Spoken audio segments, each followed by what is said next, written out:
Hey, what's going on, guys? It's Nathan Payne over here. Just gonna show you guys today in this video the basics of what makes a good wholesale deal. So it's hard when you first start knowing what's a good use of your time and what's not.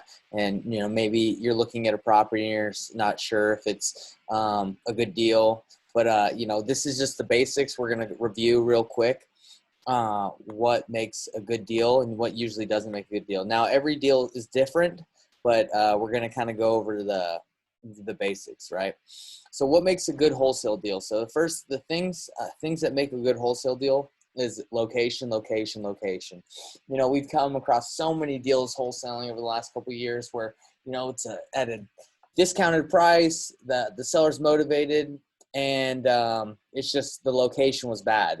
Everything made sense. It was, lower percent of it was below ARV. We were able to have enough spread, but nobody wanted it for a specific reason. So what makes a good wholesale deal is the location. You also, next point is, you got to have a good spread for a flipper to make money. Most flippers, depending on the price range of where they buy a home, they want to make $15,000-$30,000 on a flip where it's not worth their time.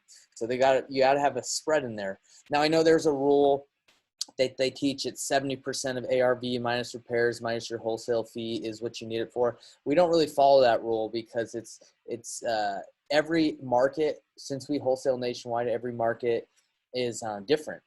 Maybe in Denver or Salt Lake City, Utah, people are willing to pay 85% minus repairs minus wholesale fees. So we don't use just a generic rule. We break down the deal and we kind of understand what investors are paying in the area. So you got to have enough spread for a flipper to make money. And we're going to go into analyzing the deal and using the calculator that we have to kind of understand what's a good price to get a property for. Does a property needs repairs or it needs to be updated? That's what makes a good deal. So a flipper most of the time is not going to buy a turnkey property and then just relist it. That's called wholetailing, and that's something that we can do if we have a property that's like pretty good shape and the person just wants to sell it, and then we can just relist it. But from our experience, if the property looks like in good condition and there's really nothing to be done, most flippers you won't be able to wholesale that as easy. Now, if you get it at a great deal and it's in great condition, then the seller themselves, like, why are they selling that to you? Like, there's got to be a reason why they're willing to sell at a discount. If the house is in great shape and they need to move in a week, yeah, it happens sometimes, but usually property needs repairs. So that's the next bullet point too, is the value that someone can add to it. It's got to be able to have something that someone can add value to, or it's going to be hard for them to want to take it on. Seller's motivator has a problem you can solve. Sorry about that. So I would say 90% of the deals we've done, the sellers had a problem. Whether they're in probate and they inherited a property pre-foreclosure, they have a bad tenant, they inherited a property that they don't, needs a ton of work. We rarely get deals where people are like, oh, I'm looking to get a bigger home, I just want to sell my house fast. And it's like, they usually would end up listing it or selling it themselves or doing something else. But you got to understand, as a wholesaler, you serve a niche part of the market, and those are people who have a distressed property, distressed situation, like a problem, or they want convenience and speed. And that's where, the property might not need a lot, but they just want the speed and convenience. Next one is the rents are high in the area. So that means, a lot of investors look to buy properties as rentals. So if the rents are high, and it's a good rental, that's probably a good opportunity. So real quick, I'm going to go over what usually deters investors from wanting a wholesale deal that you have.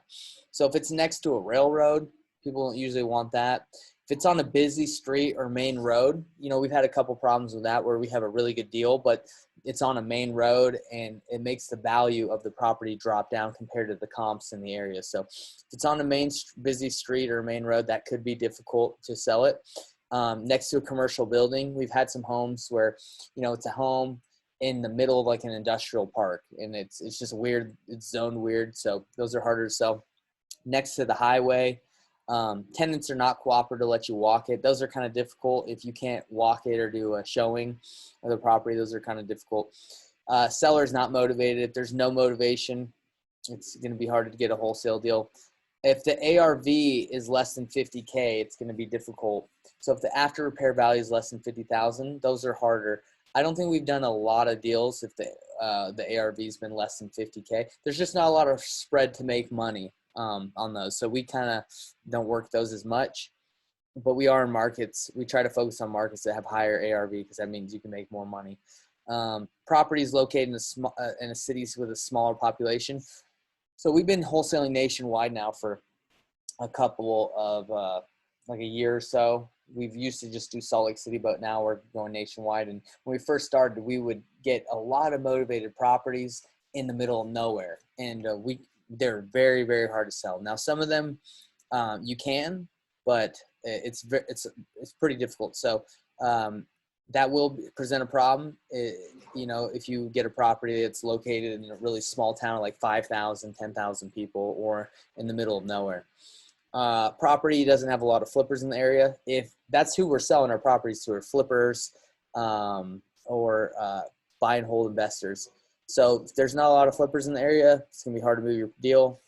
And if the house needs too much work, so let's say this house is worth 50K and it needs $40,000 of work, and the seller wants 20,000. There's just no money for anyone to, you know, there's no room for anyone to make any money. So, you know, it is possible that homes need too much work, and it's not worth it to anyone to go into it. And if the house is already listed on the MLS, unless the seller is like super motivated, these are difficult because once it's on the MLS, everyone's seen it. The buyers have seen it that buy from you. So that's going to be hard to move. So this is just a little, and I'll add these as we go. You know, it might have changed from, you know, when this video is made, but we're always looking to figure out ways that we can find good deals. So if you're new, these are some bullet points that will help you decide, okay, I'm working with potentially a good deal. All right. Thanks, guys.